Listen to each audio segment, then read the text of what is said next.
Morning, and thanks for being with us. I'm Heather Abraham. And I'm John Burnett. Happy Friday, everybody. What we a made week. it. I know, that's how I always feel. It has been a wild week. Yep. Heather and I are here, and we are getting paid to be here, and we do this talking thing for a living. But we're just talking, about this, hosting a show. Right. And talking on TV. There is a difference between that and public speaking. Yeah, in fact, the average person ranks the fear of public speaking as their #1 phobia, even above the fear of dying. I know that I have kind of a fear of public speaking. Do you? I do, yeah. Yeah, I mean, I'm not a huge fan of it. I'm not extremely comfortable with it, but I've learned from going out and doing little weather presentations. You get a little better at it. To the kids in elementary schools that, That's your practice with the kids, right? Well, and that's the thing. It helps if you know the subject that you're discussing. It certainly does. And if not, then it can be a little scary, I would imagine. Yeah. Anyway, our first guest this morning has no such fears. Nope, none at all. In my living room, I have a chess set that my parents brought me from Greece. And each piece is depicted by a different Greek mythological god or goddess. I have this set proudly displayed on a chess table that my grandmother refinished herself over 50 years ago. My older son knows not to go near that chess set. My younger son knows not to go near that chess set. My husband knows. Of course, we all know what happens next, right? Somebody goes near the chess set. That is Katina Hunter sharing a story of her life before 2,000 people at last year's Toastmasters World Championship Finals. She placed in, she's now heading to this year's finals in Canada. And last year, what did she place? 4th, I think, was it? Actually, unfortunately, I was disqualified because there are time constraints on your speech. So I don't know if I would have placed or not, but I did go over time because the audience was reacting so well. So it was you just kept on going. It was kind of a problem to have. I can see being penalized a few points, but to be knocked out of the competition? Well, we'll see what this year brings. We'll see if I even make it to that spot. Well, Katina, you are joined today with Francine Milligan, Toastmasters District 13 Director, and we welcome you both. Thank you. Tell us more about Toastmasters for people who are unaware of the organization. Absolutely. So Toastmasters is an international organization who dedicates itself to developing public speaking, communication, and leadership skills among adults.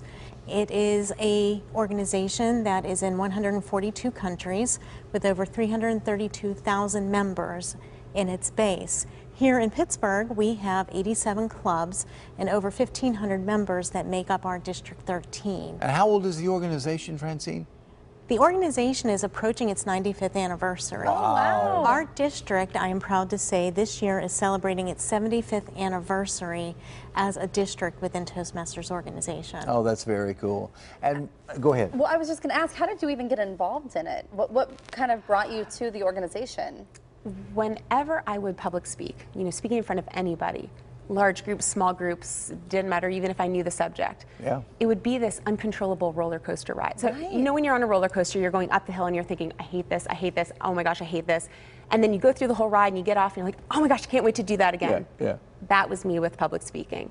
And so you dreaded it in the beginning, and in the end, by the time you got to the finish, you were okay with it, or you loved it, or what? Well, every time I would speak, I would be so nervous and hating every single second in front of an audience. Okay. And then when I was done, I'm like, oh, I want to do that again. So I knew that there was a way to become more comfortable with the process, and that's what Toastmasters has done. And why did you have so many occasions to speak in front of audiences? Are you a teacher, or what are you? No, I'm actually a 4-H volunteer. So I go in front of the 4-H organization in front of leaders and teenagers and 4-Hers, and I get to teach them quite a bit of things. So I really enjoy that very much. Well, the thing that I was surprised about most, I think, in that video that we just watched was how you didn't seem to be working from notes. You had choreography, maybe not planned, but you weren't just stuck behind a podium with a microphone and a script. Right. You were emoting. Where did you learn that? And is that part of what Toastmasters teaches their speakers? Absolutely, it is.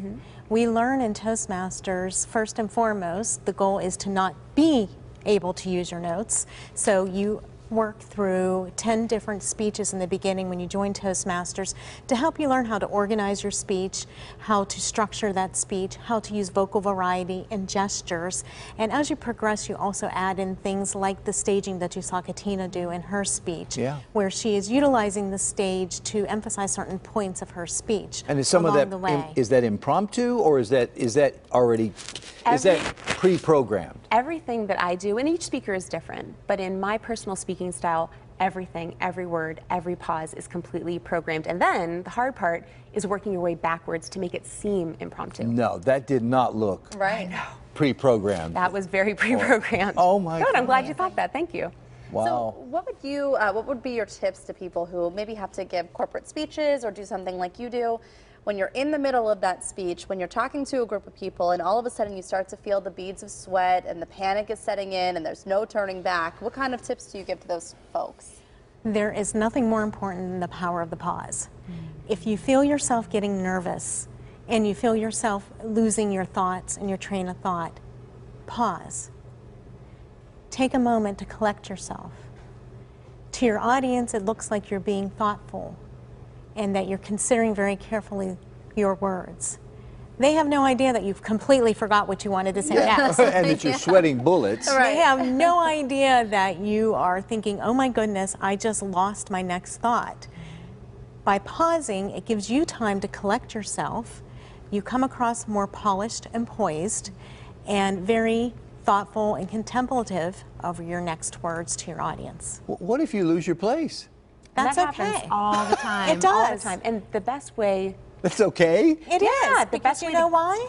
No. No one else knows. That is Good point. No one knows but you. So the key where is to you are always to be in your speech. Always look like you know what you're talking about. Absolutely. Fake it until you make it. Katina, you are heading into the finals coming up soon, and where are you ranked? Oh, hopefully. Right now I'm heading into the semifinals in Vancouver next week, so I'm competing against the other top 100 speakers of the world. Good They break us, I know, it's so exciting. It's incredible. They break us into groups of 10, and then the first place winner of the semifinals round moves on to the finals. The very next day, you prepare a brand new speech that you've never competed with that year. So it'll be very, very exciting, and I hope to make it to the top 10 again this year. Quick question: Do you like your voice? Do you enjoy? I don't know why. Do you not like it? No. It's making me a little nervous right now. I do, but do you enjoy hearing yourself talk? And my kids and my husband would say yes. Of course I do. And do you think you've gotten better at it since you joined Toastmasters? Well, that's no doubt, because when I first started speaking in front of people, it didn't matter what the audience. My lips would stick to my teeth, and my mouth would go completely dry. I've had that before, The words just tumble out of your mouth. You have no control over your speed or what you're saying, and then you don't even remember what happened. And now I've joined Toastmasters almost 4 years ago, and I definitely have a lot more composure. And confidence. I have a lot more comfort that when I'm on stage, I'm not uncomfortable. I'm not even comfortable. I'm completely enjoying it. In control. Completely in control, completely enjoying it. That's very cool. Well, thanks for being here. Great Thanks job. for having us. You can see more of Katina's speech online from last year, and we have the link at kdka.com/PTL, along with a link to Toastmasters if you're considering joining yourself. And good luck to Katina in this year's World Championships if you make it through the semifinals. Yep, let us know. Keep us posted.